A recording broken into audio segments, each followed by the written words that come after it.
Yeah. Greetings, everyone. This is Dr. Amina Ali, and welcome, welcome, welcome to the 2023 Voice of the NGO. And I will be your moderator for today. We are going to be held in great company today. And we're going to have 5 dynamic speakers that are going to come to us and bring us their voice, bring us their work, their mission, and of course, their passion. And things that we are going to speak about is going to be referenced to what you can do right now where you are. Joining us today is going to be students from Fordham University, Fordham Law, Columbia University, and NYU here in New York that are listening in through our live stream. And there are going to be students that are in international affairs, diplomatic affairs, poli-sci, and 2 students that are actually in sociology, which I see on the prompter. So they are going to be coming in with questions, and they're definitely going to be listening in, as this is going to be their foundation to get in tune to what it is that's necessary for their community work. We have 5 dynamic hosts today, and then we have a guest speaker that is going to wow us with the understanding of why it is important for us to get in gender and human rights. And then we're going to speak to what it is that we are going to do. So each of you have an agenda in front of you. Students, you have it on the live stream. And if you follow along with us, we are going to open up today with the understanding that today is intentional. And the welcome is going to come from the Federation of International Gender and Human Rights. I'm going to open the floor to anyone that would like to start us off in prayer. If there's anyone either on the live stream or one of our panelists would like to open us up in a quick prayer. Okay, let me start. Prayer is good in everything. Absolutely. Our God Almighty, we thank you for the opportunity that you have given to us as human beings to be part of this section and to add value to life. Thank you for the grace you have given to FIRE to be able to put all of us together to impact our world and generation. As we start today, we ask Almighty that you grant us, every one of us, wisdom to impart our life, to impart our community, and to impart our nation, and for peace to reign across board. Amen. Ameen, ameen, Allahu ameen. Thank you so very much. I really appreciate that. And that voice that you heard was Ambassador Adegun. And he is coming to us. He will be coming to us to introduce himself. He also is a great NGO leader and founder in his own right, and you will hear his voice in a minute. One of the things I am coming to you with, and this is directed at the students, is that I am on a mission. And you know, those that have studied with me and the interns that were under me, my biggest thing is gender and human rights access. Being able to work right now where you are, in the space that you are. You don't need fancy degrees. You don't need titles and labels. You don't even need to be a certain age. You just have to have a will and a passion, and you link up with organizations such that you will hear today, and they will get you on the ground working. We have voices from the UK and Ghana, from Nigeria, from Liberia. We have Trinidad and Tobago, and of course the United States. And that's so many areas that they cover inclusively. We have those from Nigeria that work not only in Southwest, but in the north side of Nigeria. We have Monrovia and points west of Liberia. And then, of course, Ghana, the UK, the United States, Trinidad and Tobago. There's no way that you cannot get information that will help you start your path today. That is the intention on this. And this is also where we come in to understand where you fit in. So we're going to hear their voice. You're going to hear what they do. And they're very, very good at what they do. It's intentional why we chose the people on the panel now. It is very, very intentional, very deliberate. And what we're going to do is open this voice to each of you to pick their brain. While we're speaking, I'm going to ask each of the panelists to start adding your name, your email, and your website, or at least your LinkedIn to the chat, so that if we don't get a chance to get to your question, you will have the ability to be able to reach out to them and get that information. So if each of the panelists will begin by putting in their name, their organization, their email, and either a site, a link to the site that you have, or to your LinkedIn page. And as always, each of these panelists are on LinkedIn. So please reach out and connect with them and allow them to see and know who you are, and allow them to get you started. They're all mentors in their own right. They all have done the work. They have earned the title of mentor, and they have the collaboration to begin your journey right where you are right now. So I would ask each of you, while we're waiting, we're going to be introducing our guest speaker. He needs no introduction. I mean, I know those of you that are in Fordham, in NYU and Columbia, you've heard his voice before. You understand who he is. You know the power that is possessed in his wisdom. And I am going to introduce him simply as our Dr. Andrew Ramjohn. He is ambassador to Trinidad and Tobago and the CARICOM. And he is a very formidable force that is going to speak to us about the role of humanitarian, the role of a true gender and human rights advocate.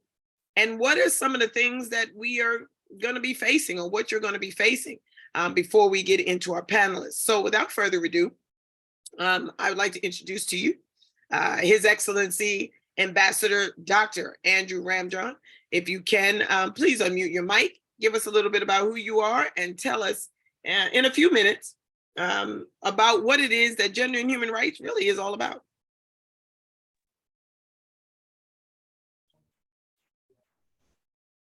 Thank you so much. Thank you so very much, Dr. Amina Ali. I so appreciate it all the time. You know, I appreciate your introduction even, you know, everything about what you say, you know. But I'm going to jump right into it, because I know we always have time limits and that, and we want to keep the time, you know, as that. First of all, you know, what I'd like to say, you know, being an ambassador for human rights, gender affairs, whatever you choose to be, you know, I love gender equality. I am a huge advocate for the women and women's rights and women's equality, women's empowerment, that sort of thing. So I go out on that like crazy. But generally speaking, you know, as an ambassador of human rights and gender equality, what I'd like to say to you all this morning, I'd like to make a couple of points, not a couple, probably about 3 or 4, if I might. Well, and again, it's also based on the voice of the NGO, who we are, okay? So number 1 on my list would be raising awareness. NGOs play a crucial role in raising awareness about human rights violations and advocating for their protection. They provide information and they educate. Dr. Ali will tell you, I believe in education, because in so many categories, you're going to find that one of the first things you need is to educate, beginning with your own communities and your community leaders and that sort of thing. We even at the point where we can educate even the professionals like doctors in healthcare awareness and this sort of thing, and point out certain things to them, and they step up, they listen, and they understand. So to go on with this, you know, we provide that we educate the public about human rights issues, including gender equality, discrimination, freedom of speech, and many others, just to name a few. Because you see, if we don't do this, you would find a lot of the things that we address, for example, in mental health, there's a stigma. There is always a stigma attached, you know, and people avoid, and without understanding, you know, what is really going on with this. Excuse me a moment, please. Sure. Let's take this call. You keep my phone and take the call. Sorry. That's I got okay. calls coming. I'm sorry. I apologize. No. You're important. You're very important, sir. And that, look, I Thank applaud you so you. much. Thank you so much.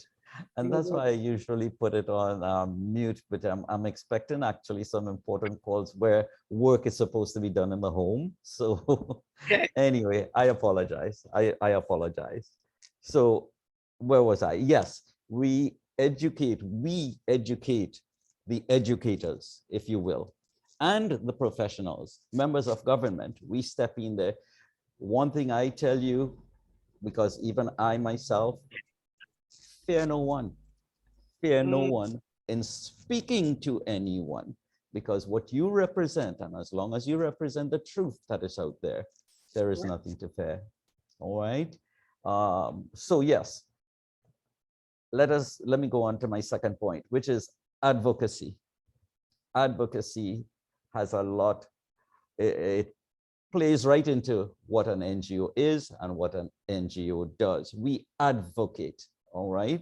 We advocate for human rights by lobbying governments, international organizations, and corporations to adopt policies and participate and practice and protect the human rights. They also work to ensure that laws and policies are implemented effectively. My third point, we may, and Dr. Ali, you know, even as an NGO, we have a legal advisor on board. We need to keep everything we say and do legal. Okay, many NGOs, they provide legal assistance and support to victims of human rights violations. This includes providing legal representations in the courtrooms, filing lawsuits, and helping victims seek justice. Number 4, mentoring. As NGOs, we also mentor. We mentor and I said mentor. I apologize. I meant monitor. We are monitoring. Okay. We are monitoring an NGO. As NGOs, we monitor human rights abuses. Okay. Mm-hmm. Oh, yes. We mentor and we document Yes. evidence of violations. They then use this information to hold perpetrators accountable and to push for further reforms that protect human rights. My 5th point, aid and relief. As NGOs, we provide aid and relief to victims of human rights and other abuses. This includes, when we can, provision of food, shelter, medical care, and other forms of assistance. Sometimes the spoken word is a form of aiding and relieving. You never know what somebody's mind is thinking and what they are about to do because of abuse, especially. We have to be very careful of that at all times. Understanding a victim is important. We don't cast blames. We speak to them, we understand them, and we try to assist them. I just want to summarize this because I understand there may be second points coming and questions firing and all of that. So in summary, I just want to say this. NGOs are very, very essential. Mm-hmm. They are essential in promoting and protecting human rights and gender equality around the world. They play a critical role in raising awareness, advocacy, legal assistance, monitoring, and providing aid and relief to victims of human rights abuses. And with that, I want to say thank you very much for the time being, and I will listen to the contributions of the others, and we're all here for each other. Thank you so much, Dr. Ali. Absolutely. You are a great asset to this. And I can't tell you how important this was for me to hear today. So thank you so very much. I am going to open up.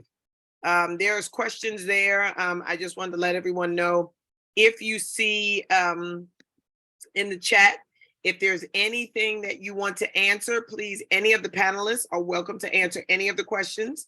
They're going to be coming in. I'm going to have Jamal put them as they come in, especially specific questions that maybe you will be able to answer based on what it is that you do. But as you're waiting for each person to speak, you can answer the question. You can add if someone says something, you can piggyback on that and that type thing. And that keeps the conversation going both on screen and off the screen. So Jamal will be sending the questions as they come. Interesting questions, things that'll provoke you and get you speaking. And then, of course, you can piggyback on any other questions that you see. So thank you, Dr. Ramjan. I really appreciate you. I thank you so very much for your insight. That wisdom was definitely needed.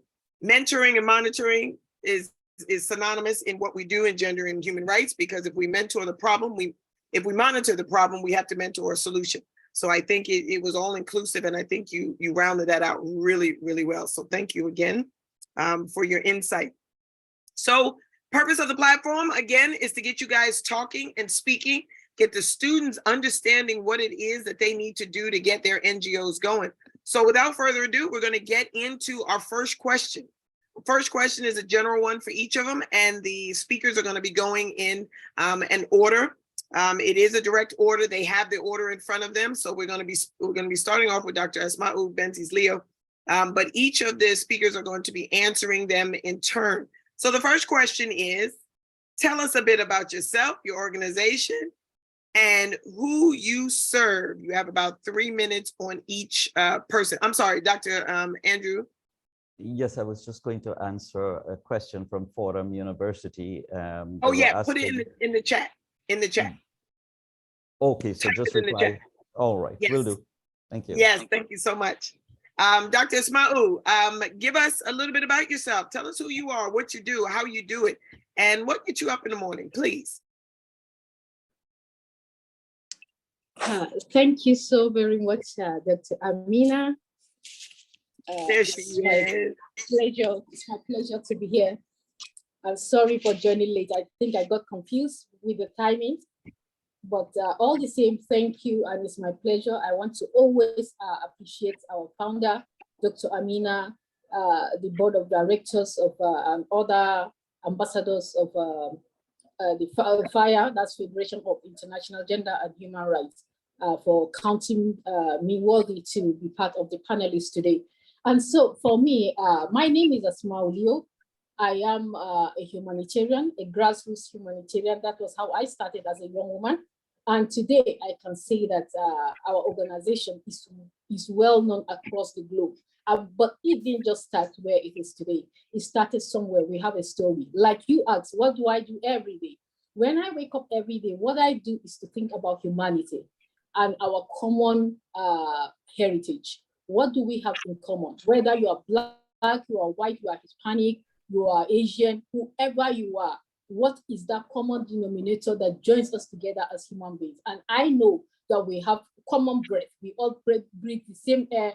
We all have the same kind of blood, red blood flowing through our veins. And so humanity is one. And so if humanity is one, every day I wake up, I have this thought, what can I do to better the life of another person?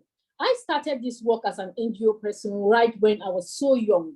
I grew up in a community where there were conflict situations, and I woke up one day and the entire city where I live was agog on fire. People were fighting, and unfortunately it was an ethno-religious fight whereby Muslim Christians were fighting and killing each other for no reason.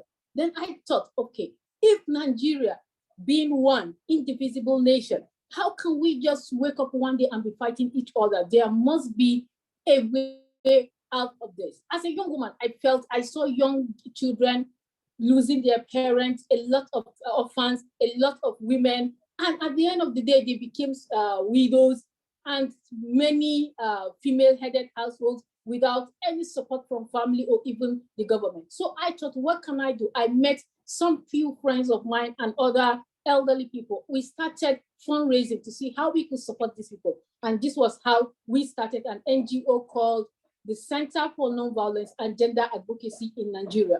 And what is the aim of this NGO? We work towards the achievement of gender equality, sustainable development, women,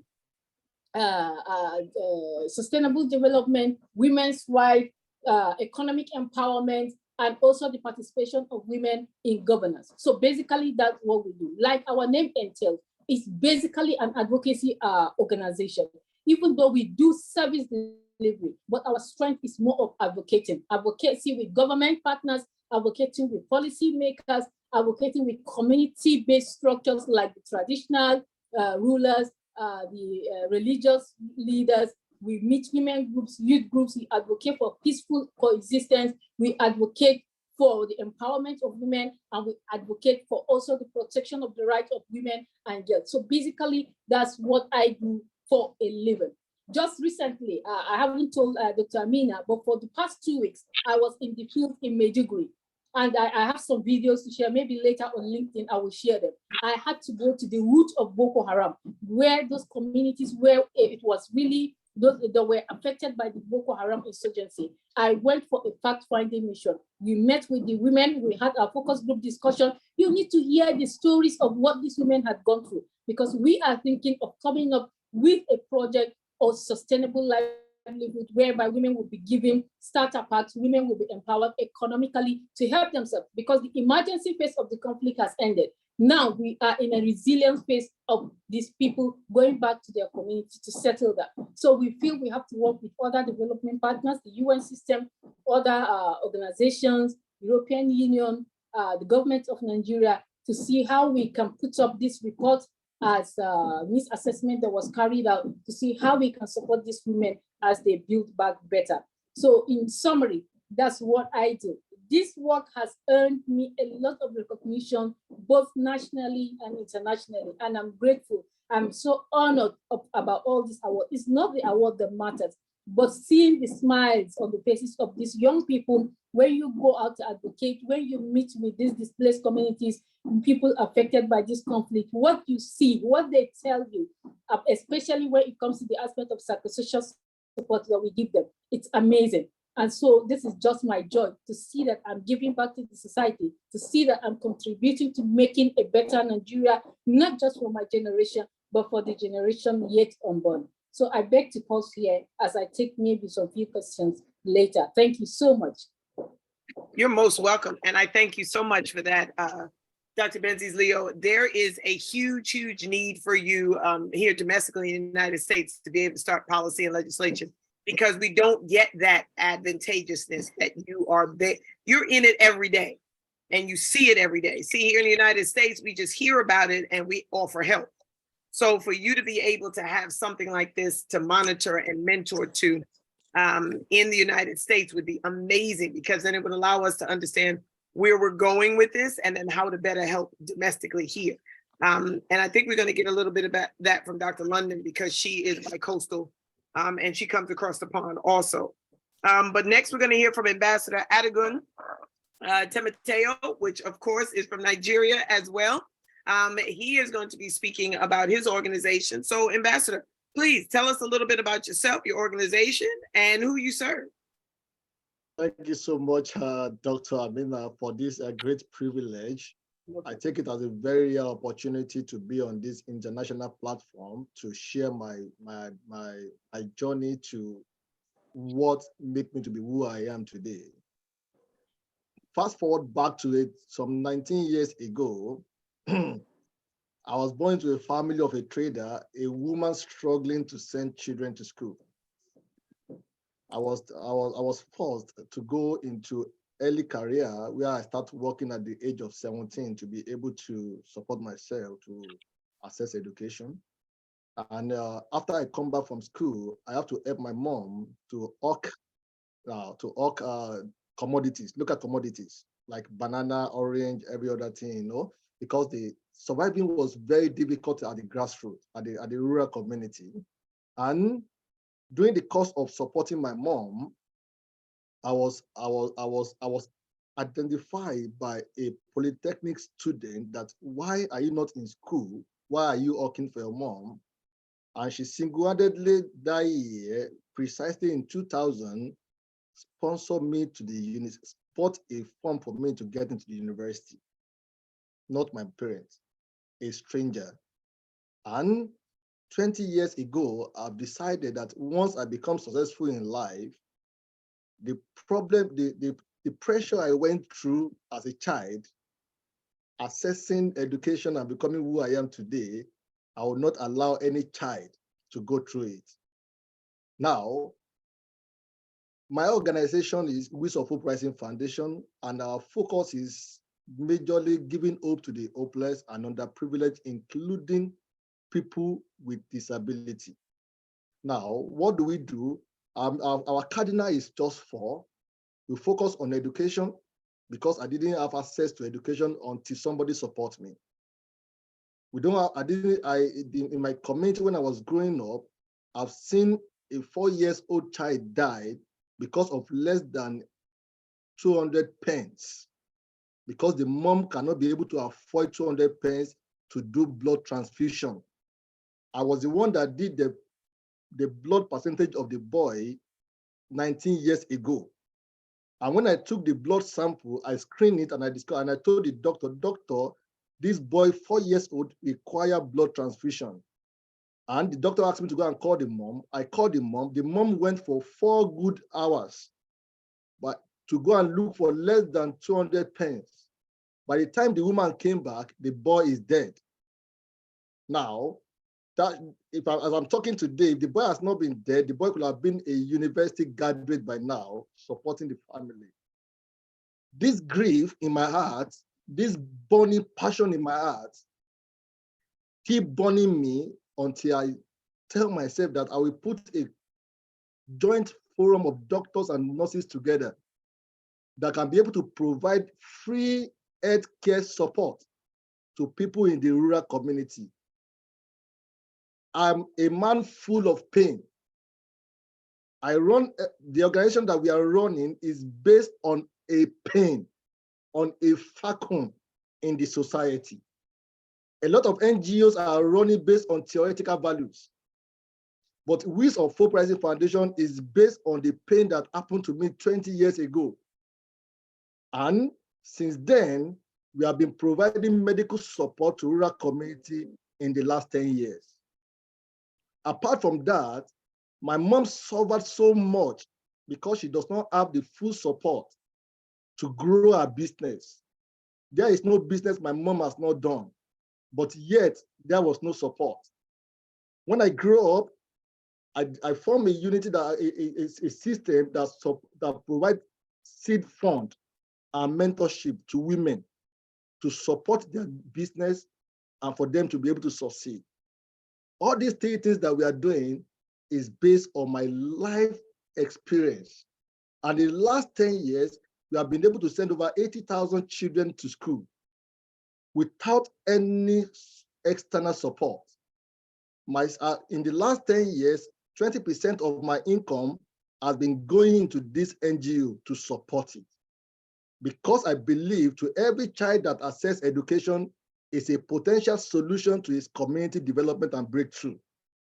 Now, for me, NGO is not just about name. NGO is about responsibility, because we are known as the 3rd arm of revolution. And the value that we are to add is a value without concept of having a payback of profitability. We are to add value to humanity. The whole idea of Wheels of Hope is give value to life, make people to smile, and rekindle the hope in the community.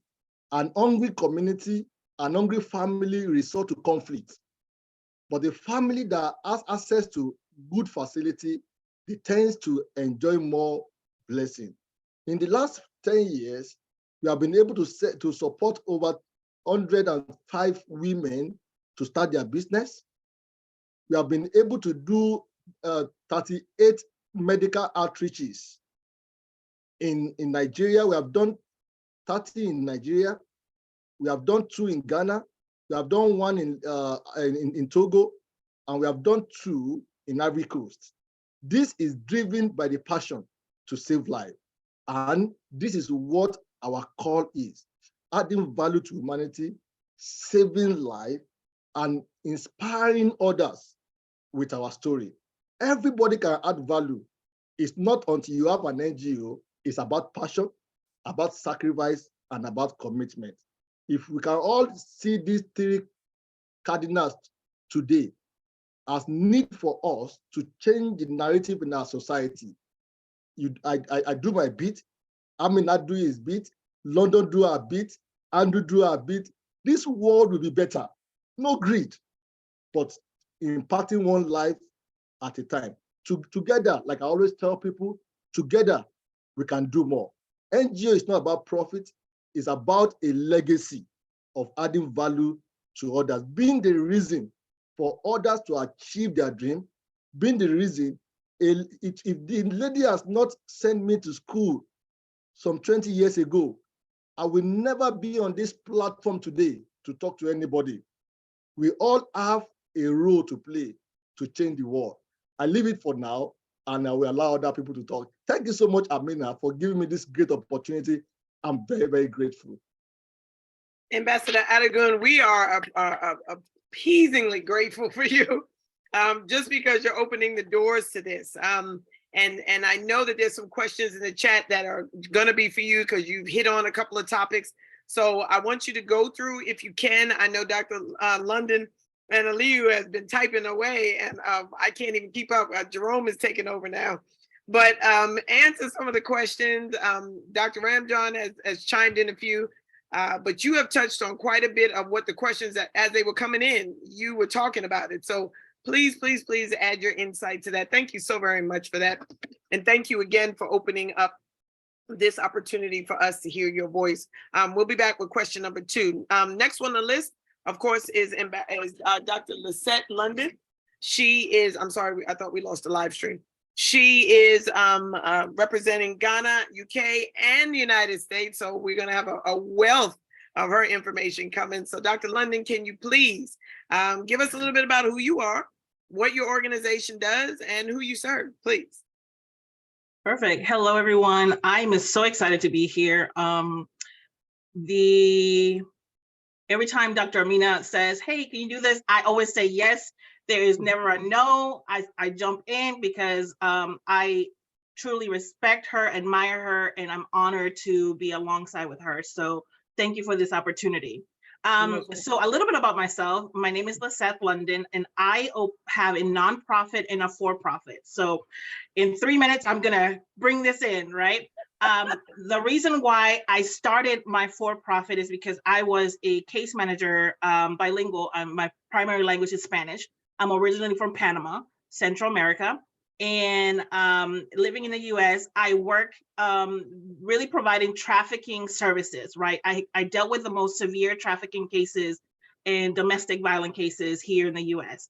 So I was traveling in the US, and one of the things that I was experiencing was compassion fatigue and burnout, especially as a social service provider, right? I'm passionate about helping my clients. I know the importance of being there and just holding them and just pouring into them because of all the things that they've dealt with, and to be around organizations that know the passion, know the mission, and are dedicated to supporting the community, but lack on the support for their staff was very visual for me. And so after an experience in 2018, I was like, I just can't do this. And the Lord called me to shift my focus and open my organization to support people like myself, and to support leaders who are doing the work of turning around and saying, I want to make a change. I want to do something. I want to help an organization. I want to help a community. And how do I support them in order for them to do their work? And so since 2019, I have been working in supporting leaders by informing about trauma, right? What does the trauma aspect look like?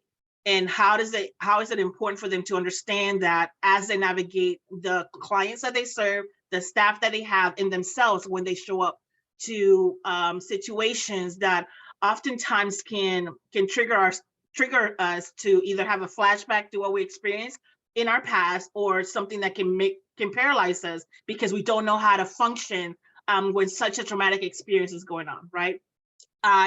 In the span of this, since 2019 to now, I have been working with organizations globally. My organization is called Lisette London Global. consulting for a reason. I wanted to not be limited to one space. I consider myself a foreigner. I will always be a foreigner. I'm a human, I'm a humanitarian, and I'm an advocate for the world. And so I wanted to do something that allowed me to go everywhere and not be limited by space. So I have been able to do that since 2019 and work with so many amazing organizations literally throughout the world, to either they're beginning their organization on how to create their NGOs, and like, I want to do gender-based violence, and I want to do this in my community, or I want to help with people who with disabilities. And I'm like, okay, great, but this is a passion of yours. How are you showing up for yourself? Oh, well, I do this and do this for myself. And the only thing that that people don't look at is the fact that they have to be primary. We think that showing up is primary, and it's not. Is how we take care of ourselves, and we are responsible. It says love your neighbor as yourself, right? If you cannot love your neighbor if you're not loving yourself and taking care of yourself. And so my goal is to support my leaders, right, and to empower them to be able to show up in the space and to be able to engage properly, right, when they're triggered and they're experiencing their own personal while showing up to someone. How do you navigate that? How do you communicate that? So my goal is to support them in that, which is my for-profit. My nonprofit is everything that I've learned from all my education, all my trainings and stuff. I have become one of those people that are like, I don't think that people should be restricted from getting this knowledge. So I have turned around and created an academy to train people to be traumatologists, right? And say, hey, you too can know how to do this and understand how to be with people who are experiencing crisis or emergency disasters or any type of traumatic experiences. I know we're passionate. We understand the mental health aspect of it. Trauma comes from trauma is the primary, mental health is the secondary. And so how do you navigate that space? So my goal is to train people to understand that aspect. My goal is to help them to know how to assess. How do you properly inform the client? How do you empower the client through the space that they're in? And how do you apply the tools and help them apply the tools? So my for-profit and my nonprofit usually work together. And so that is what I do for not only organizations, but individuals throughout the US, basically the world. And so I just did a training for one of our panelists that I don't know if she's here or not, for global volunteer ambassadors for the House of Akili Foundation in Nigeria.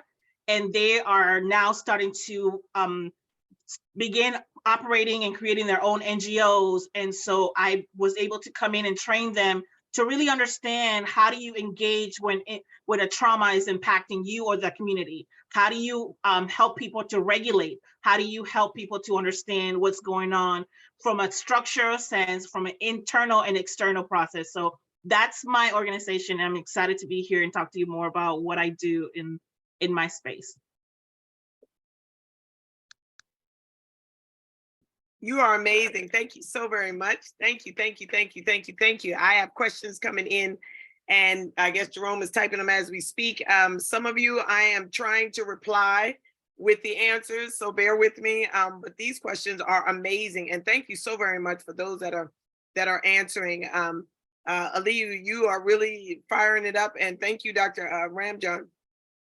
Some of them are really, really thought-provoking, but I have to say, Adegun, you are giving real-time answers, especially to the Boko Haram pieces that we're speaking about. Dr. Ismail Benzies Leo, can you please, there's a couple of questions in there about Boko Haram and the work that you were doing. Can you please go in the chat and see which questions they are? Because someone said a question to you directly, and they wanted to know how they can help you with the Boko Haram pieces. So if you can just get in there, and then of course, Dr. London, you can start reaching out to some of these questions, because the kids, they know they won't be able to get all of these questions in today.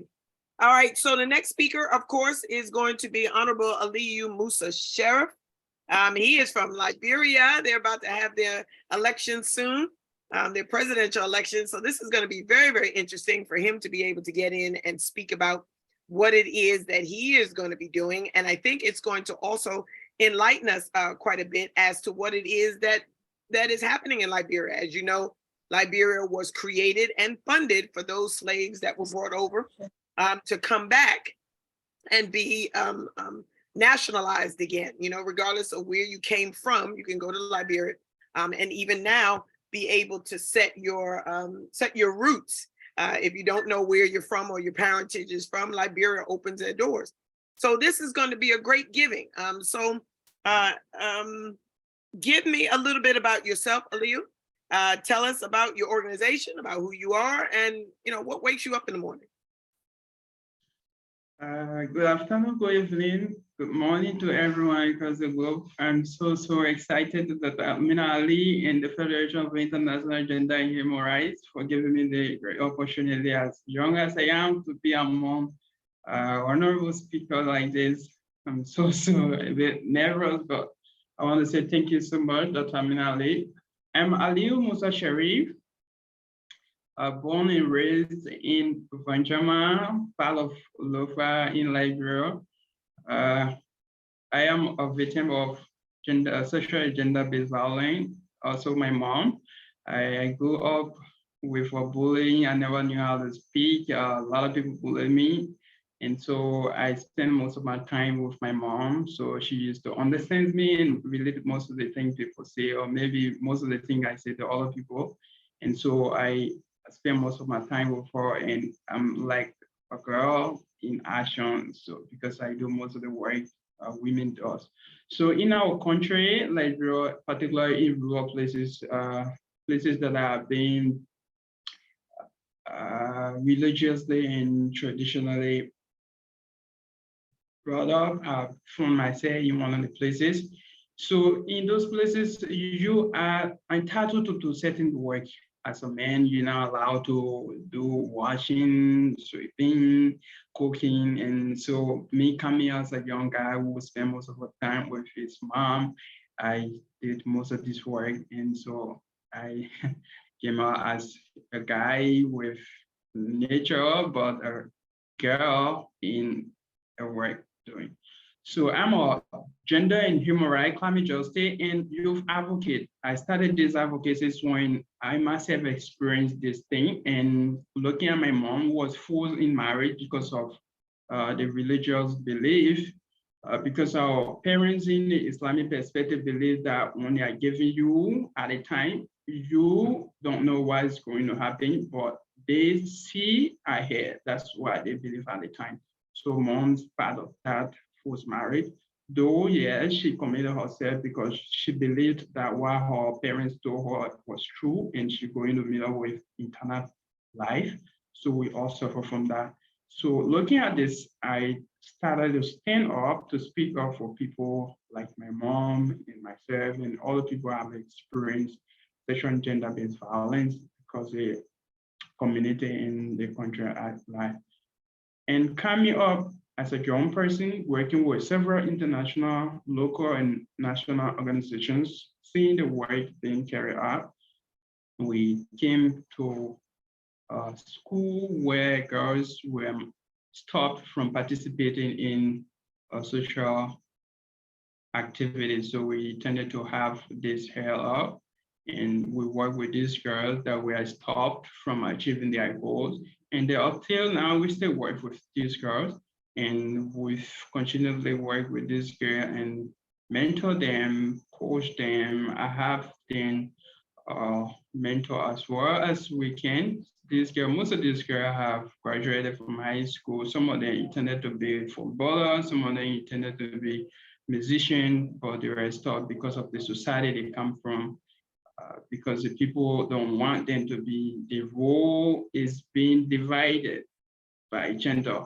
Each gender is entitled to do certain work. The other gender is not entitled to do that particular work. But what we do as young people coming up, brought up in an Islamic perspective and the traditional way, we engage these people, these stakeholders with the traditional means. We go to them as our fathers, as our mothers, as elders, and we go to them, we seek for their blessing. We go to them, we are seeking for your blessing. We're not coming to tell you anything, because one thing they believe that whatever thing you come in to talk here, your parents, your grandparents have already said it. So you're not coming to talk anything that will impress us. So we go to them and ask them that here, we've seen this issue happen and we want you to help us address this issue. So like for Lofa County, we work with the superintendent. I'm really grateful for him because he really worked with us. We went to him. We don't rate him in communication. I just conversed with him on telephone. And I said, well, Dow, we want to have a program.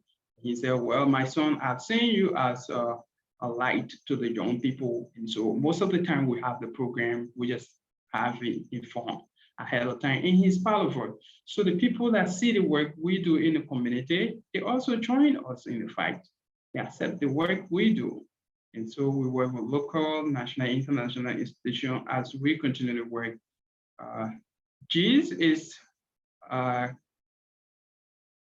NGO that we intended to establish after the Federation of International Gender and Human Rights Fellowship we attended. Dr. Amina, through the questions you've given us, and Dr. Ram Johnson, the other people from the Federation, other international institutions, we were told that it is not money or it is not financial support that can make you to do the work of human rights.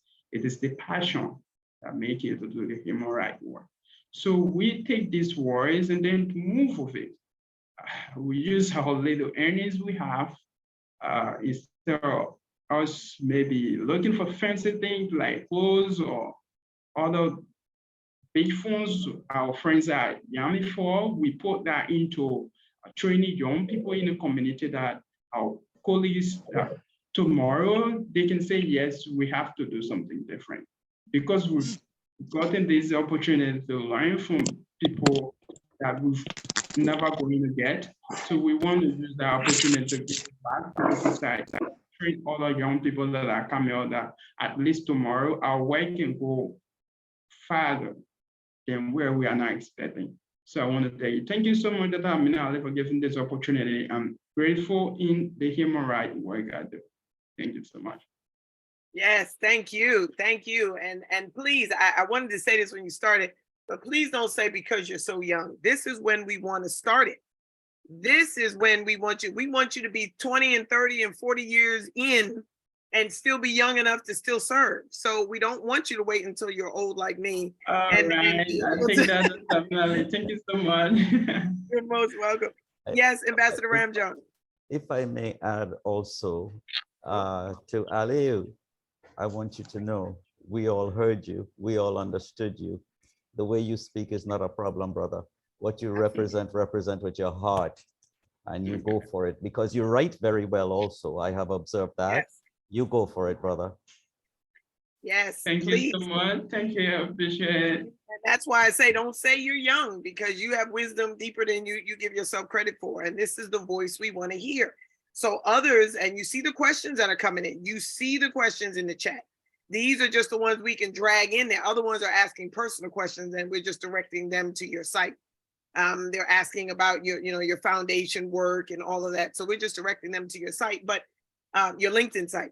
But what we are also doing is we're listening to you. We're listening to how you articulate your mission, how Ambassador Adegun is focusing his work, how Dr. Lisette is doing an international offering. We're listening to this. This is what we are getting from this. So it's not just, a microcosm of what you're doing. It is a good global foundation that we're putting into play from what you say. So thank you so very much. Last but not least, we're going to get into Madam Ambassador Dorothy Akende. This is the young lady that Dr. Lisette London was talking about. She is someone that is going to speak. So without further ado, Madam Akende, can you give us a little bit about who you are, your organization, and who you serve, please? Okay, thank you so much, Dr. Amina, for the privilege. I'm sorry I came in late. I actually thought it was 6 p.m. Nigeria time. And so that was why, so thank you very much for the privilege. Hello, everyone. Good morning, good afternoon, good evening, for wherever you're joining. My name is Dorothy Akende. I'm from Nigeria. I'm the Executive Director of House of Ikea Foundation. based here in Benue State in Nigeria. And my organization, we focus on women and young girls. And for the last 6 years, we have been working to empower women, especially those who have experienced crises. And just like Dr. Amina said, Dr. Lisette, we have been working together here in Nigeria. We have a shelter that we have been helping to shield women who have been abused. And then we are also, the good thing about the work we are doing is that as we are working to empower women and young girls, we are also giving them justice, you understand? And so with the support of the Ministry of Women Affairs, we have been able to, a rape case that we were working together on.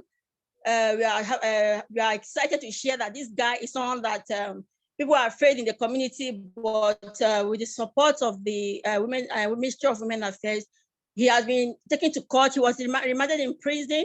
You understand? So the case is ongoing. He raped his cousin. You understand? It's a 16-year-old girl, and the VAP law. We have the violence against a person prohibition law that the law, it was passed in 2019 because the issue of abuse was increasing as a result of the crisis. And so this law have helped us a lot to convict cases. You understand, women who are being abused, the community we come from, we women, we are not allowed to, if a man is abusing you, you don't have the right to speak. You don't have the right to say anything. It's like, I have to stay and accept what is happening to me because I have children and all that. So Dr. Lisette have been working with us for the past couple of years. And this shelter, in fact, so far we've had about 17 children, you understand? Some were rescued from child labor, some kids who were supposed to be sold out for child trafficking, and then the children who mothers were abused. And then we also have 2 ladies who came in pregnant. The other one, they delivered at the shelter there. And then also one of the ways we have been serving our young people, we also been using sports, you understand, because of the crisis situation. So we create that safe space for young people to come and talk about what they are going through sport, to express themselves through sport. And for with this year, it's going to be the 5th year because we're starting the program tomorrow, and over 1,300 young people have directly participated in this sport program.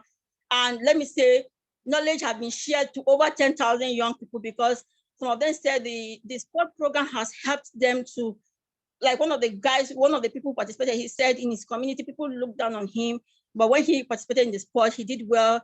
And we gave him Ambassador of Peace. And he said because of that title, people started respecting him in the community, and that brought him out from depression. So to us, that is a success story that we are using sports to reach out to young people who are in school and for those who are not in school. And so those are the things, the areas we've been working on for the past 6 years. And yes, we've also helped to young girls. We've rescued young girls who were to be given out in marriage.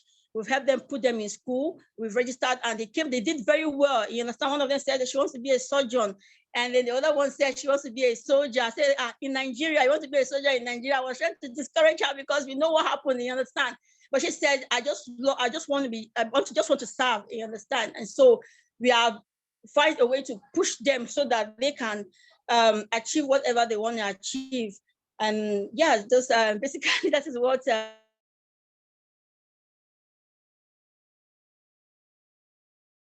Uh-oh, did we lose her? Oh no. No. Did we lose her? Oh, Madam McKenday. Oh, gracious. And she's in Benue, which is what is that? Southeast of FCT. Madam McKenday. Can you hear me? Yes, well, we thought we lost you. Okay, yes, we can hear you.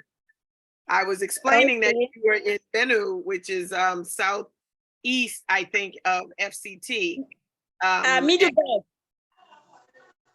One more time. We are in middle belt of Nigeria. Okay, the middle belt, right? Okay. And I was saying that the connection may be a little unstable. but I did want to make sure that you got in. So continue, please. You have about 1 minute left. Okay, and so these are the target group who have been working with the women, the children, and we've really had some good success rate, because we've had young girls who we had, okay, like it's a particular girl who came to the shelter. She was sold for 7,000 naira when she was 14, and then when she came, she said for the first time somebody asked her, what do you want to do with her life? Because it was always we have to dictate what you want for. The people have to dictate what they want for her, not what she wants. And so when she came to the shelter, we were able to talk to her, to tell her this is your right. And then when she told the husband that I don't want to be married to you again, the man started crying, like he thought that she doesn't have the right. He said she doesn't have the right to tell him that she doesn't want to get married to him, that she wants a divorce. And so these are kind of the problems we have here, and one way we've been trying to sensitize, to educate them on their right, on what they can do and what the government is doing. And we thank God the government has also been helping to prosecute cases like that. So basically that is what I have to say. And sorry once again for coming late. Okay, I thank you, because what you gave us was enough. I mean, we can't even argue with the insight that you gave, and the case matters. That's what we need. We need to hear real-time case matters, because if you look in the chat, I know you're just coming on, but if you scroll through the chat, you will see that there's a huge influx of questions of people asking simply, how do I get involved? I mean, that's the base of all of the questions. How do I get involved? What do I need to do? What is affected? What is being affected there? And what is some of the case matters that we need to talk about? So I know that this is something that is necessary and needed. This is also very welcome now that we know that we're hearing actual case matters that are happening. So that'll pose us into the second question, and we'll go in that same order. Dr. Ismail, Ambassador Adegun, Dr. Lisette, Honorable Aliyu, and then Madam Dorothy Akinde.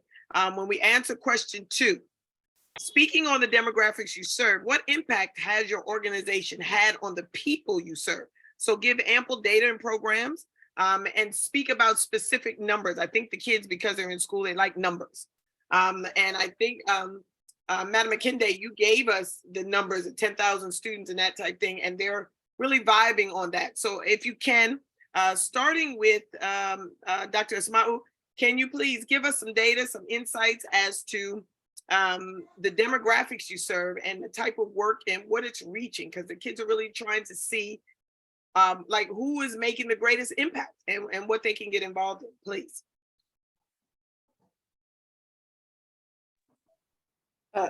Thank you so much. Our organization has worked extensively across board. Our focus is gender-based violence and eradication of violence against women. And so we have succeeded in working, for instance, in the aspect of mental health and psychosocial support, which has to do with trauma counseling. Our organization has had, sorry, can you hear me?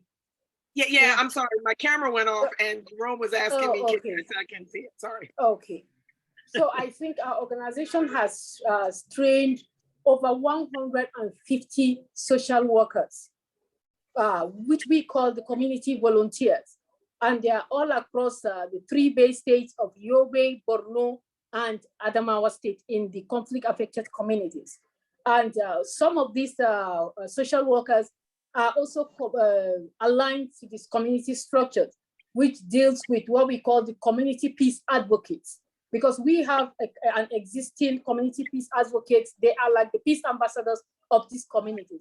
And across board, I can say we have over thousands. I don't have the figure off head right now, but I think close to 5,000, right from 2015 to where we stand today. The community peace advocates are everywhere. In Borno State alone, I think we have more than 3,000 community peace advocates. So for other states, I put together, I think it's massive.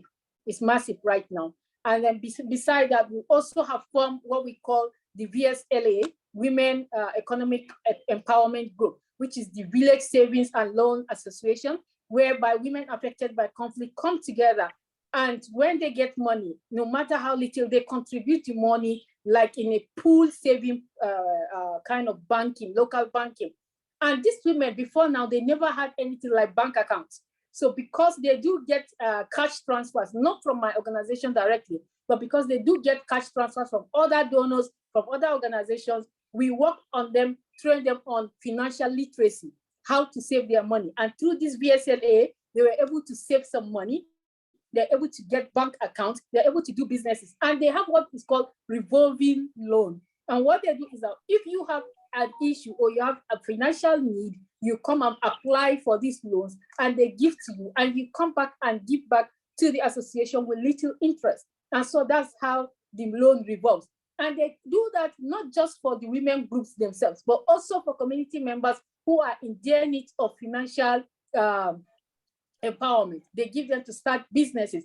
And these businesses is a form of sustainable livelihood, which is under our livelihood project, which we do, maybe supplying them with farm tools and also seedlings, especially because most of the communities are agrarian communities. They are farmers. And then we also do for livestock. For livestock, they have organizations that have been supplying them with animals. And so we work with some veterinary experts that will give them also support within the community to ensure that the animals they get are alive and well. Some of them have opted to fish farming. And so they do fish farming and also reproduce, sell them. Some do poultry farming. When I just came back from Maiduguri, some of the women showed me their ram. They bought ram goats. The goats have given birth. They sold off the mother, bought a younger one so that they can reproduce. Some have showed me, maybe I'll share with you, Dr. Amina, the pictures. Some have small, what do I call it? Calves, small cow, supported by some organizations, and they're doing so well within the communities. So you could see how sustainable livelihood, where women are empowered. And these women, some of them told me how they came from, where they're coming from, trekking 4-5 days in the bush before they got to Maiduguri and became IDPs.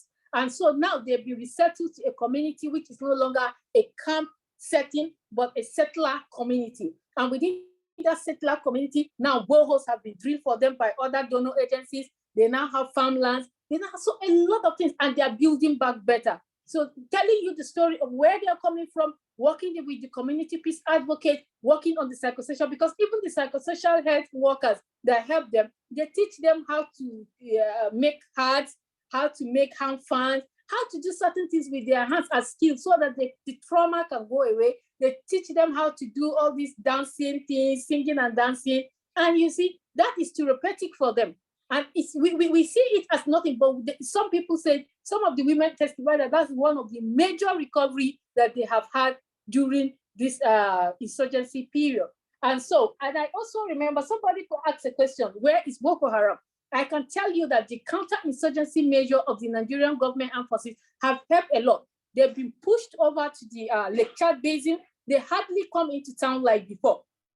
And now we also have some of them, because of the fire they are experiencing, they now are repentant. So they have laid down their arms. And now the major concern we have is the issue of reintegration and reconciliation between the communities that were affected, the repentant Boko Haram, and how they could settle side by side, knowing that these were the same people that have,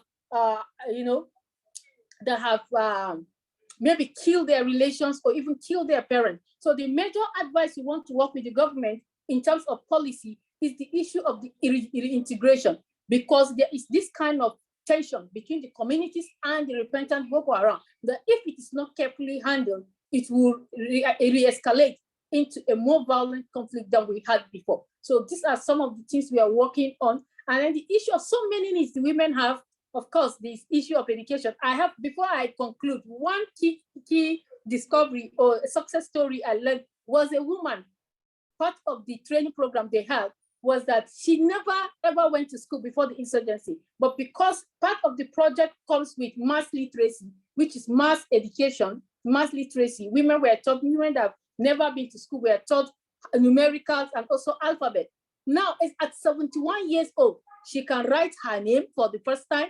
She could send text, she could write and send text on her phone for the first time. So these are the stories that gladden our hearts when we go to the field and interface with these people. So for me, this is it. Thank you so much. Somebody wanted to know about policies. There are a whole lot of policies that the government has put in place. Right now, in some of the states, there's like in Borno State, they have what they call the 25-year-old years development plan, 25 years development plan for Borno State, which has to do with reconstruction, reintegration, resettlement, demobilization, disarmament, and all those together is in that plan. And it's aligned to the Sustainable Development Goals. So, and the federal government also has its own plan. And we also have what we call the Lake Chad Basin Stabilization Strategy, which also has to do with the entire countries within the Lake Chad region. And it's also about the issue of resettlement, the issue of so many things. Let me not take so much time because so that I can allow others to equally talk. Thank you so much. You're most welcome. No, thank you. This is what they're asking for. So although we want to get more time in, I think this is going to be our last question for everyone, just on the interest of time. But I do appreciate it because that's what they're asking for. So if everyone can continue in that energy and start talking respectively about the things that you are doing as far as the numbers. So the next person I think is Ambassador Adegun. Can you speak on the demographics you serve, what impact your organization had on the people you serve, and give some data and some demographics, please? Thank you so much. Like I said earlier on in my opening remark, we focus on a few areas, and I will start with our work in the area of healthcare work. In the last couple of 10 years, we have been able to do 38 medical outreach, and at each outreach, we have been able to impart minimum of 700 adults, and not just impacting them. We give free drugs, free medical checkups, and free medical advice at no cost. Because we believe that if these people can have a good medical health system, they can be able to overcome the challenges they are going through. Now, for the education part of it, in the last 10 years, we have been able to support 85,000 children with education materials, books, sandals, school bags, and it's so funny that this education support does not require a huge amount of money. Like people are asking on the platform, do I need money to start? Money is not everything. It's all about the art that you have. As little as $20, we put a child to school for a year, less than $20, as more as that. And that's why we are focusing more on the rural, little money, but big impact. Imagine because of $20, a child is not in the school. It's so crazy. And that's what is happening in our part of the world. And that's why we are very passionate about the areas we are focusing. We don't have huge financial backing or external support, but the little we have, we focus on those that critically needed it. That's why I was talking about identify your cause, identify people you want to impact, and make sure you go there with all force. Now, for women empowerment, we have been able to provide seed fund for over 105 women. The seed fund we have provided, because we are not a big organization that has big financial muscle. We provide less than $150 to women. And $150 to a woman in Nigeria is like gold and diamond. And most of them have transformed this $150 to some 200, some 300. At the end of the day, because of this support, they have been able to access their children can go to school. Men will not be able to abuse them again. They can have a voice of their own, and they are empowered to stand on their own. Now, for people living with disability, our disability program is focusing on the West region of Nigeria. We have been able to provide empowerment support for people living with disability to the extent of providing them with wheelchair, crutches, and small finance to start their own mini business, like selling handkerchief in the traffic, like doing small hawking, like doing some craft work, instead for them to be doing begging on the street, they are now being able to provide for themselves and having their dignity instead of them being trodden on the road. Now, in terms of sensitization and child abuse program, We have been over in the last 5 years, because we started that in the last 5 years, we have been able to impart over 96,000 children in 26 schools. We don't need money to do this. We only need to mobilize our volunteers together, go to the school, and teach them about child abuse, teach them about rape, and teach them about moral. And this is what we have been doing.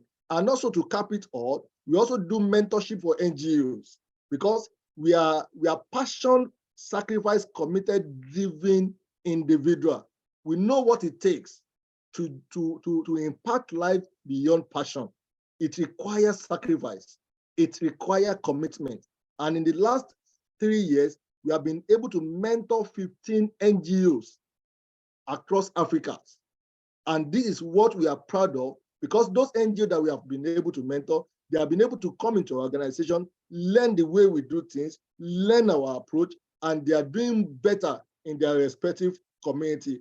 And in the last 2 years also, we have been able to provide sanitary support and hygiene facility to schools, to support ladies in school, to be able to ensure that they go through their menstrual period without any form of discrimination, any form of shame, but they have the facility to support them in doing this. To cap it up, impacting life is not about money. Impacting life is all about sacrifice, it's all about time. And as an organization based in Nigeria, we are looking beyond Nigeria. We are collaborating with organizations across the globe to see that our message of goodwill is embraced. Our work is used to inspire others, not just because of what they want to give to us, but we believe that the more people we inspire, the more people can be able to do good things in their various community, and we can change life together. Thank you so much.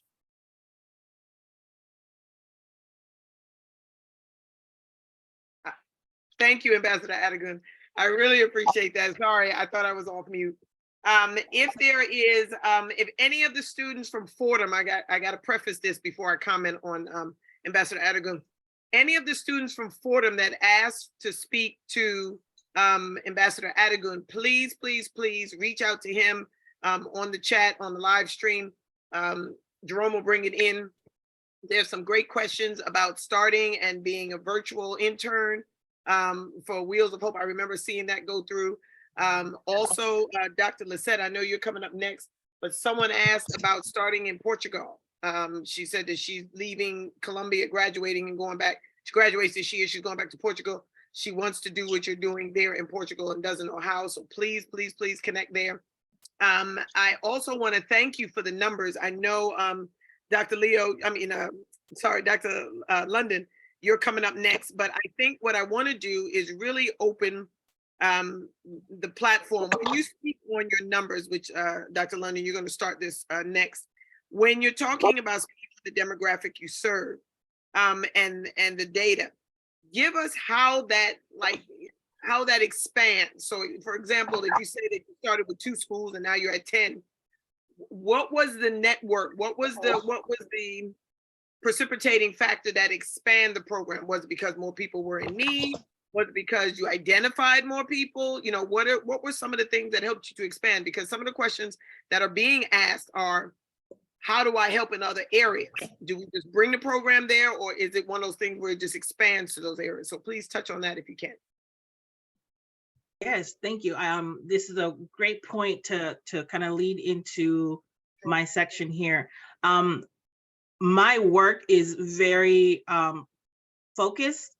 My goal is to support and educate and empower the leaders who are beginning to open their organization.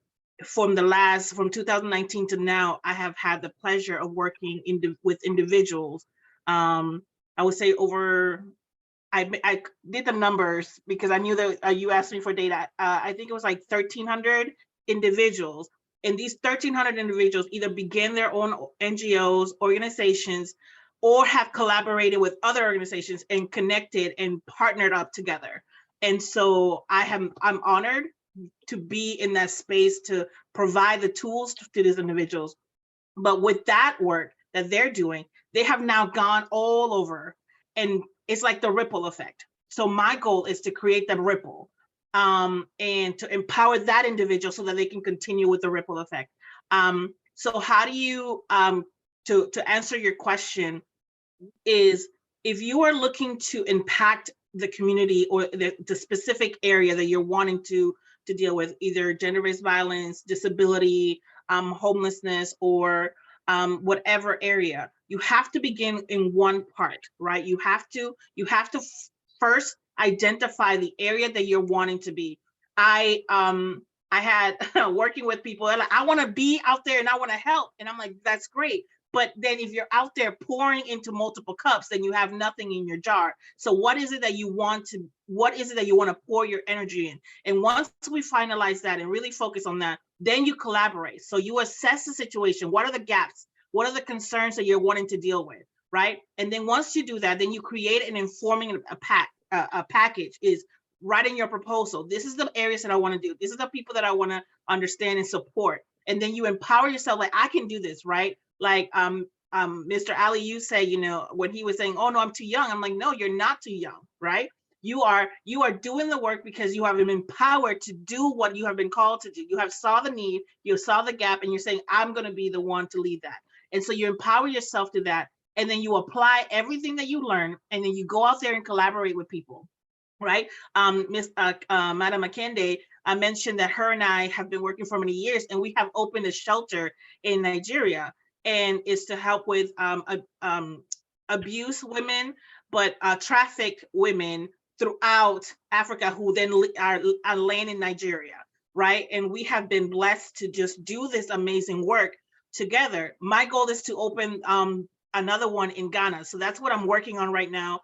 And we are in talks about how to get that started. I have gone to Ghana multiple times. I work with many professionals there. I take university students, master's and doctoral students who are doing their dissertation on how to link international services. You have to know what it is you want to do in order to create this impactful ripple effect, right? You need to know what you are actually advocating for.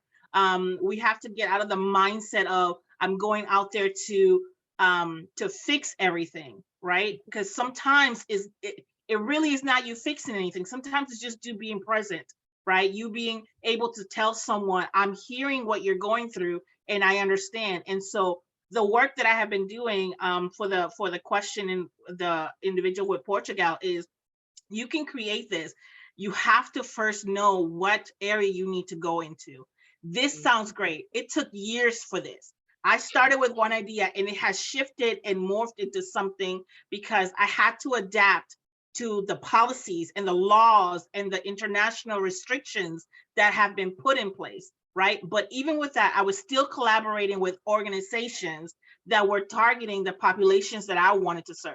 So even though I'm here serving leaders and empowering leaders, I'm connected to organizations here in the US who are traffic victims, who are traffic survivors, who turn around and open their own organizations and now have gone to the streets and gone and picked up women and men from the streets and say, you deserve better, you are enough, right? One of my amazing clients just got interviewed by Dr. Phil because they were able to go back. It was just, it launched on Monday, it aired on Monday. They went back and got 45 people from the street. And so once you know what you want to do and you empower the people that you are wanting to support and wanting to work with to turn around and do the work themselves, you see that ripple effect.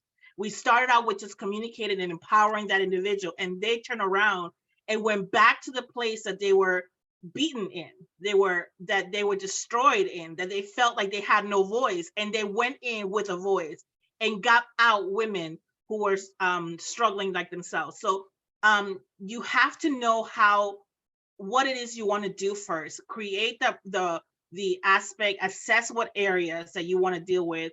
Be mindful that oftentimes we get into the section of or the work of supporting and empowering others because we are either impacted with that individually, like it's very personal, or sometimes it's something that's too close to home.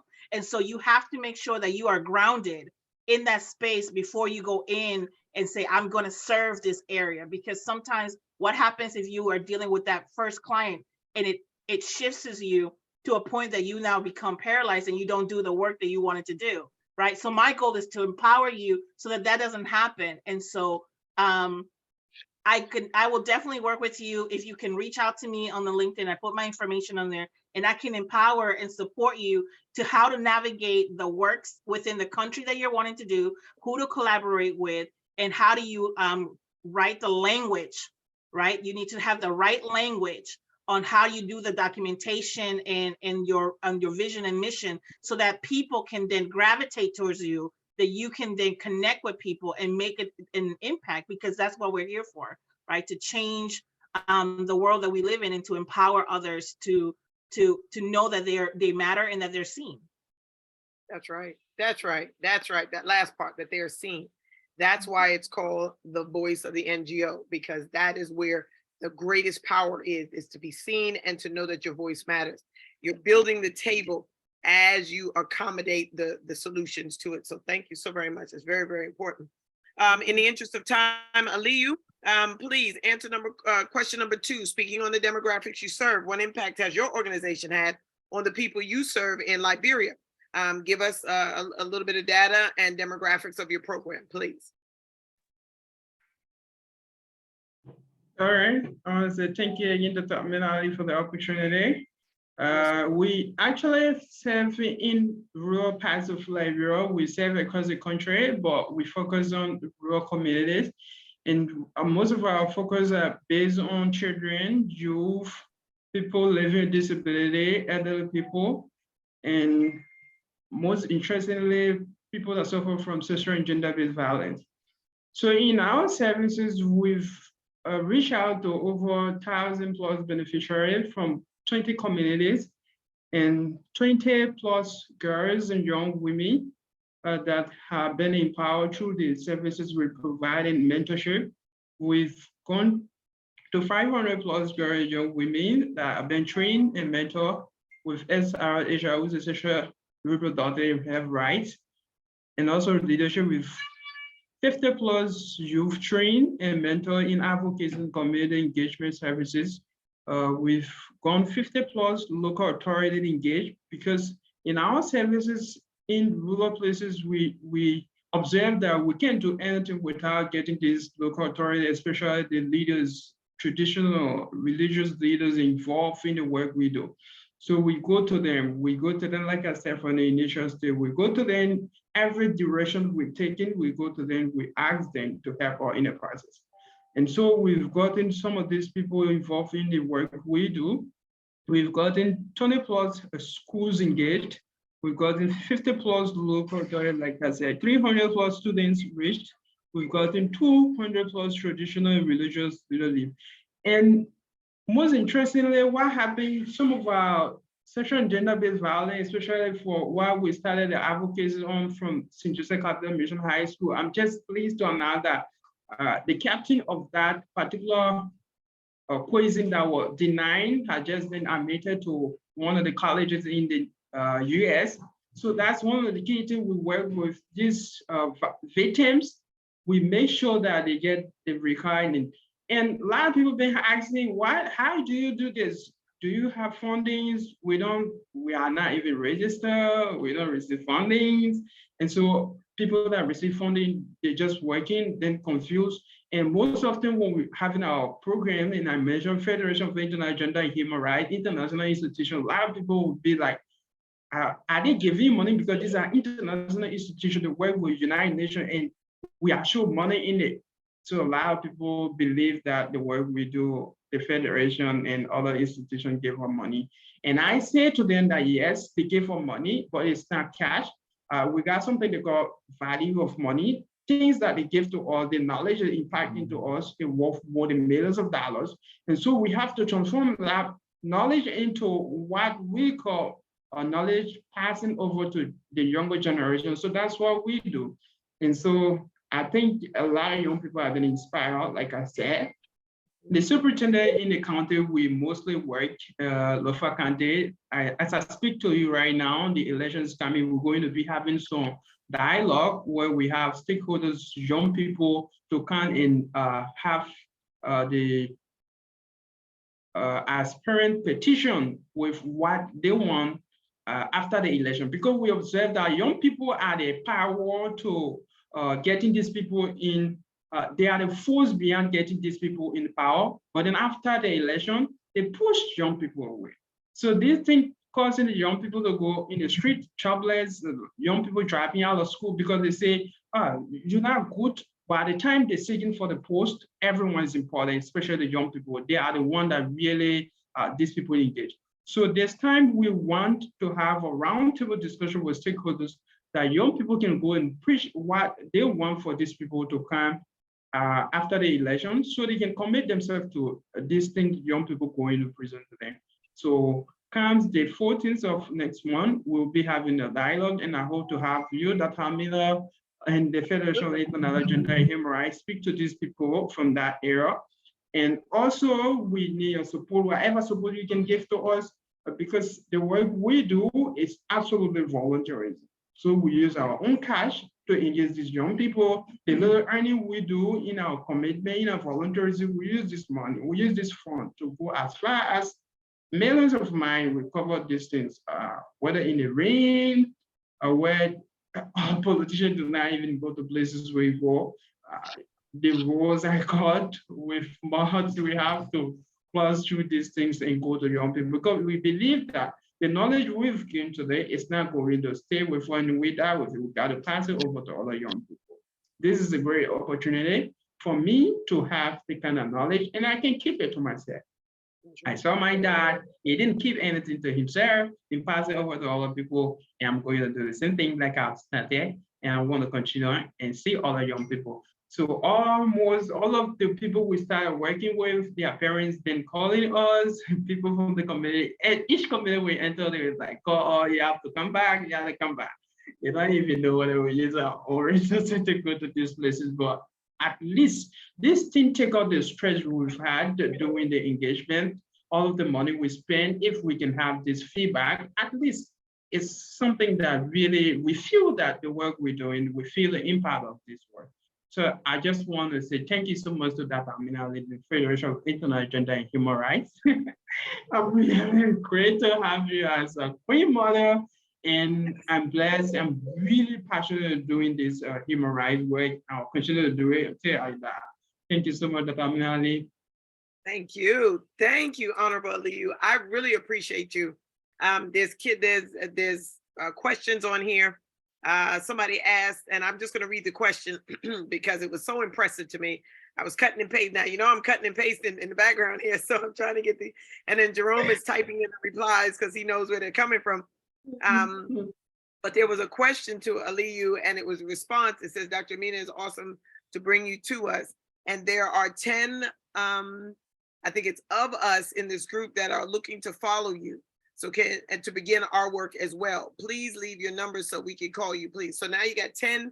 You said you were too young. You have 10 people that are in college right now that are Oh my God, no. So this is how important your work is. And it's directed right at you. I'm looking right at it here. I know. It's directed right at you. And there's 10 of them right here from the university that want to follow what you're doing. So you're never too young. And I'm so glad that you said that, because it sparked something in them to say that there's 10 of them that want to either come over or start work with you or begin work, do it virtually and intern, because all of them have to do internships. So all of them are about ready to start. So this is one of the reasons why I gave it on this date, because they'll be able to do it for the month of May and then be able to set it for their summertime for June. So this is when they're going to be reaching out. So just look for them. And of course, we have to finish up in a reasonable time. So what I'm going to do is I'm going to have Madam Akinde, if you can you answer this question? And then we're going to go to Jem. So while Madam Akinde is doing her last speech, think about a 30-second Jem, something you can give them really quick. Go through the chat, see if you can answer a few of the questions, see if you can give them some responses before they leave. I put the final questions in there myself. So if you want to just look at the bottom and go up, that's fine. But Madam Akinde, this question is for you. This is the last question of the day. Of course, the question is, speaking on the demographics you serve, what impact has your organization had on the people you serve? Give ample data and some of the demographics, please. All right, thank you very much. Okay, so some of the thematic areas we've been working on is peace and conflict, sexual and gender-based violence, and education, because the community I come from, we've experienced crisis for over 10 years. And then growing up as a woman in my community, like right now in my immediate community, we're not up to 15 girls that have a degree. You understand? And so because a lot of time when you say you're not supposed to go to school, even when my dad was sending us to school, they say, these girls are supposed to go to school. If they go to school, they're going to be stubborn. They're not going to listen to men and all that. And so we are just out of about 1,200 persons. Out of them, we are just 15 girls that have a degree education. And so because of the crisis here, we have like about over 1.5 million people are displaced and living in the IDP camps. So one of the things we've been able to do, like I said earlier on, that we were able to use sport. Sport is one of the things we have been using to create a safe space for healing. You understand? When the young people, they come together, because whenever there's issue of crisis, the young people are always the ones used as instruments. You understand? So there's this issue of hate speech. People saying that you're more superior than your tribe, and all that. So we are using sport to pass a message. We are like, when it comes to sport, we don't see whether you're a Muslim, you're a Christian, you are this tribe, because at that point in time, you are representing a team, you are representing your country. So why is it that if we can do that in sport, why can't we do that if we are in our community? If something is going on, we can't apply the same togetherness in our community. So that is the more reason why we have been using sport. Like I said, this year is going to be our 5th year that we've been doing sport program. Like, in fact, the sport program is going to even start tomorrow. In chess, football, and then track events. So we are telling young people that, please, irrespective of where we come from, we are together. We need to work together, especially now that we are in post-COVID. You understand? Because it was during the COVID time we saw how much we needed to be together. And so we are using sport. We are telling each other that we have to be together, irrespective of what is the people at the top class are using to break us. That say, no, when something happens and you're a Muslim, you are a Christian, no, you can't be together, no. But when it comes to sport, they are representing Nigeria, and that time nobody is seeing if she's a Christian or is a Muslim. So why can't we young ones start and change the narrative among the young people? And that is what we have been using. Then the issue of gender-based violence, because of the crisis, people living in the IDP camp, issue of trafficking have increased. Abuse, because young girls now, they need pads, so they have to sleep with people so that the host community or people who are coming in, the security people, so that they can get access to maybe sanitary towels, get access to food and all that. So as a result of that, we've seen cases of in fact, we had a case of a 16-year-old girl who's lost her womb because the man came to the camp and said he wants to help her go to school, and he will come and pick her from the camp and take her out. Till one day she came back, she was sick. And then when they went to the hospital, discovered she didn't even have a womb again. I don't know what the man did to her. And then when we went to the camp, we tried to trace the issue, and they said they don't even know where the man is. He usually come with a car. So these are some of the issues that we've been experiencing. So we have been, we just launched a new campaign, Her Voice, Her Peace. We are trying to educate women, because in the camp, imagine you are being displaced from your community, and then in the camp, people are abusing women. Right now, 3 women were referred to our shelter. They were raped, 3 young girls, they were raped by 1 man. And these girls, as they're being raped, they are stigmatizing them in the camp. So they have to move them away from that place to our shelter so that they can stay with us for the time being. And then watching how they can arrest the man who did this thing to them so that he will face justice, and so they just can have justice and all that. And so imagine we opened this shelter last year, and between that last year till now, we've had over 12 women who were victims of trafficking, abuse, and rape. Then children, about 19 children who are victims of, baby selling, factory, and all that. And so these are some of the issues we've been experiencing. And then also, we launched the Global Volunteer Ambassador Program, because a lot of time people reached out to us that they want to volunteer, they want to join our organization, they can. So we launched that program, and thank God Lisette is here. She has been teaching them on trauma-informed advocacy. And then they have been using that. We've had people from Ghana, we have people from South Africa join, and they have been using the training that she has been giving them. And they've been solving issues in their community, you understand? And so these are some of the issues, the things we have been focusing mostly on peace, and then the issue of gender-based violence, which has increased to, I think, to 60%, because when we were working with Doctors Without Borders, and they told us that initially they used to have 30 persons per month in their clinic, but they're having 300 persons in a month in their clinic. So which means there's a problem. So we need to increase advocacy, let people know that there are laws that persecute people. So don't think that because some. Uh-oh. No. Why does it always do this? Right when she's getting good. Jeez.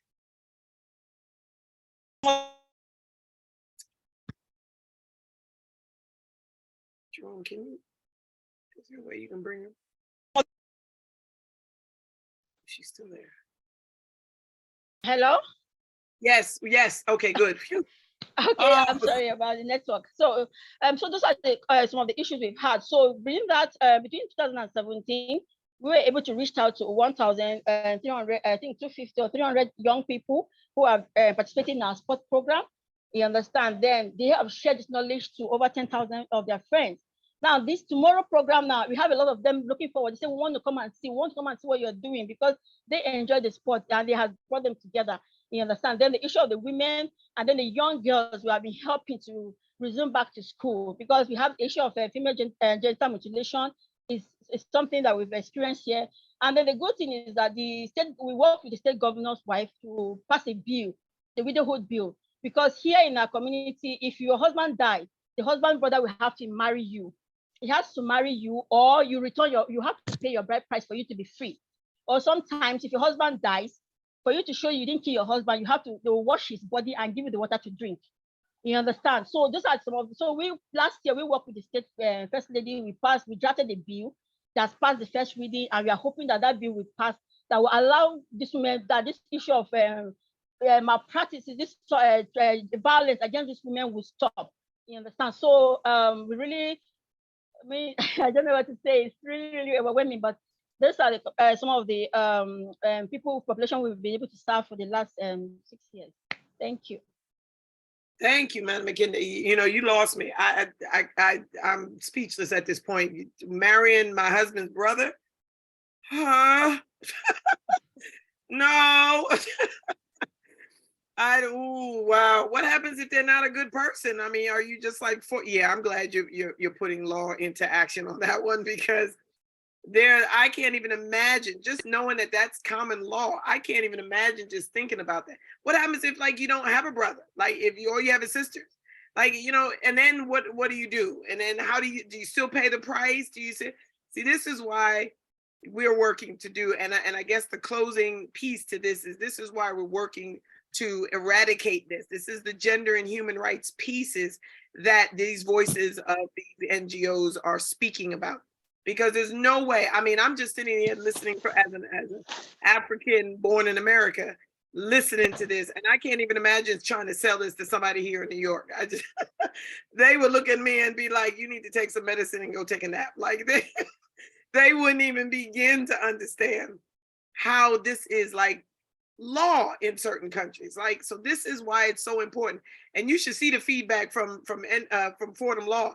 They're like, no way. I'm watching it just go across the screen. And these are future lawyers that are saying, no way, absolutely not. Are you kidding me? I'm just watching it. So you really had their attention on that one, Madam McKinney. So thank you so very much. We got to wrap this up. I was just told that we have like maybe 10 minutes left of the whole program. So what I want to do is I want to go around robin, starting with last thing, Dr. Ismail Benzies Leo. I'm gonna see if I can get your husband in just to give a little thing at the end if we can. But Dr. Leo, give us about 30 seconds of a gem. Give us something that you would give your younger self starting this, what you would give to someone starting out, some advice, some wisdom, a nugget, something. Go ahead.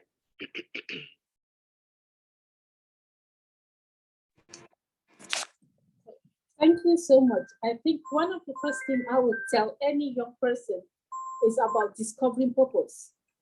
Yes. Discovering purpose, because purpose is the driving force that makes us discover our potential.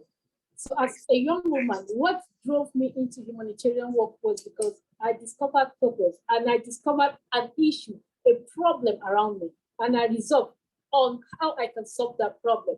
So each and every one of us has something in the inside of him, a kind of solution. Everyone is solution driven. So you have to look outward. And if you don't have any passion, because some people will say, oh, I don't have a passion, and so I don't know what to do. So if you are that kind of person, what you need to do is to research other organizations, do a background check within your community, on the website. What is, at least just discover if you are into gender issues and human rights like we are. There are 101 organizations you can research. In case you don't have, let me recommend one.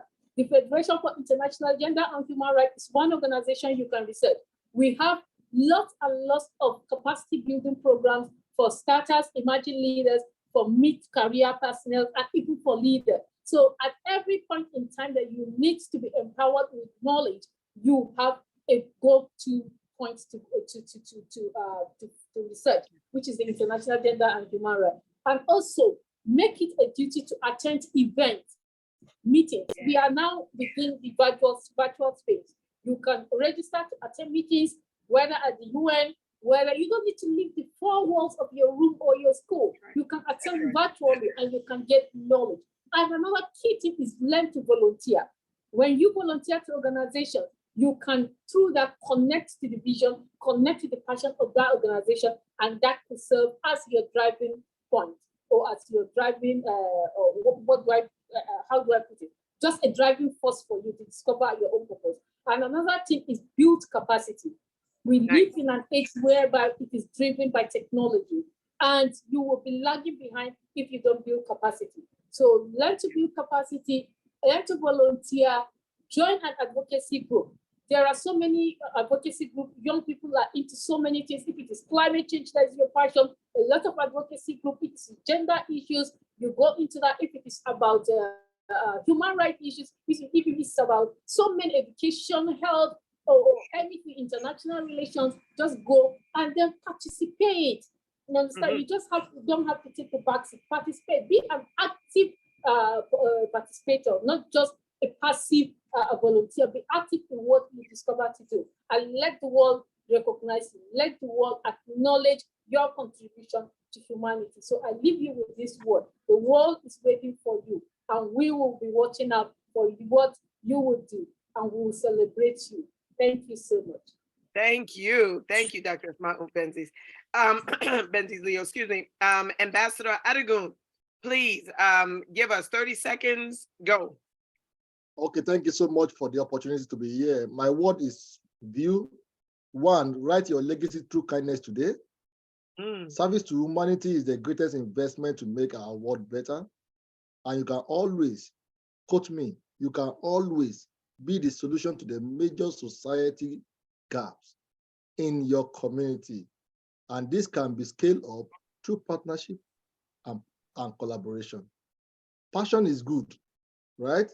But take away today, go extra mile to commit to the cause that you see in your community, and be ready to sacrifice to make measurable impact to change life. You are the solution to the community, to your problem in your community. Stand up today, take action, and let's change the narrative. Don't let us wait for the government. Don't wait for the leader. You are the leader of today. Let's make this world a better place together. Together, we can make this world a better place. Thank you so much. Thank you, Ambassador Adegun. Thank you so very much. I really appreciate that. And next, quickly, Dr. London, you are next up. Please give us your 30 seconds. Go. I'm going to read it. Okay. So you don't need money or a pedigree to secure or to serve others. Know your passion and be aware of your purpose. Build your accountability and your support network. Never stop learning or growing. Your passion and knowledge is the key to blessing others looking for how to be free or to make a difference. So don't belittle your voice. You are enough in this space. Awesome. I love it. Thank you. You are enough. Yes. That segues again to Honorable Aliyu, who is going to give us his 30 seconds. Absolutely. Thank you. Please. Okay, I just want to say, I said something that was small, but I'm not small for change making. I was just small to be among doctors to speak on this platform. That's what I meant when I say I was small. So to all of the young change makers that listen to me, I just want to call on you. I've received a lot of messages. How do I start? How do I go about as young as I am? I want you to be humble. I want you to be committed. I want you to know that you are a volunteer with the work you can start. I want you to know that there are challenges you're going to meet your will, and you have to stand up to conquer these challenges. You don't need money to start this work. Of course, money does much, but you don't necessarily need cash in your pocket before you can start. You can start by going around positive people. You can start by going around programs that build you up, like the Federation for International Gender and Human Rights is the one that really made me to come here today. I would recommend to almost all of the young people like I've been doing, sharing on my social media pages. And I want you, the young change maker, to be committed to the work you do, because there are a lot of things they're going to say to you. A lot of people will discourage you. They will say words to you. That discourage you, will say something that at times you may feel that you're not even part of the society. But none of these words should get you deterred. Once you've chosen this path of humanity, you got to stand up. You got to be brave, because this is a joining that it doesn't need anyone who is not having that brave mind. You got to be brave in this joining. I want to say thank you to Dr. Mina Ali and the Federation of International Gender and Human Rights for having me on this platform. I'm grateful, and to those who have been asking how they can come to Africa and Liberia to work. We are open to having support and working with each and every one of you that want to work with people, women, children, people living with disability. If you have any problem of such, you can get to either me directly or get to Dr. Amina Ali. She's going to direct you to us, and we are committed to the work we do. Thank you so very much. Thank you. Thank you so very much. I really appreciate that, Honorable Aliyu. Madam Akende, we have literally, she said 3 minutes before the network closes. So give us your gems, and then I have to close out. Hopefully I can get Dr. Leo in there and then close us for the day. Thank you so much. All right. Thank you so much for the opportunity to speak. And one of the things that have always kept me going in the work is that if you don't do this work, there's a girl out there who will be raped and she won't get justice. There's a woman out there who will be abused and she will have no one to talk to. So as you're doing this work, know that because of you, you're giving somebody else a voice somewhere else. So sometimes when I get overwhelmed, they said like, I say I'm overwhelmed. And then sometimes I want to quit. Sometimes I see myself crying because it seems as if the work I'm doing is not okay. But then a voice tells me, Dorothy, know why you started this in the first place. Because there is somebody out there that needs you, that needs just that person. So that is what has been my driving force. So whatever you're doing, look at the purpose why you started. That person that you know that needs you. Whether the person, you need to listen to the person talk, or you need to listen or act on behalf of that person, is what should be the driving force. And that is what has been my driving force in this work I've been doing. Thank you very much. Thank you. Thank you so very much. We have a guest today. Dr. Asma Ubenzi's Leo's husband is here. If you can give us like 20 seconds of gems in support of Dr. Leo, because she is so hard charging with women and the Peace Initiative, give us some support, give us some words if you can, and then we'll close out in prayer. We'll have Dr. Asma Ubenzi's Leo lead us out in prayer. Thank you so much, sir. Thank you so much, Amina, for this opportunity. And to all the people on this call, I just want to say the driving force to whatever we do in this life is compassion, is pity, kindness, and love. Let love be the driving force, and nobody can stop you. God bless you all for all you do. God bless you.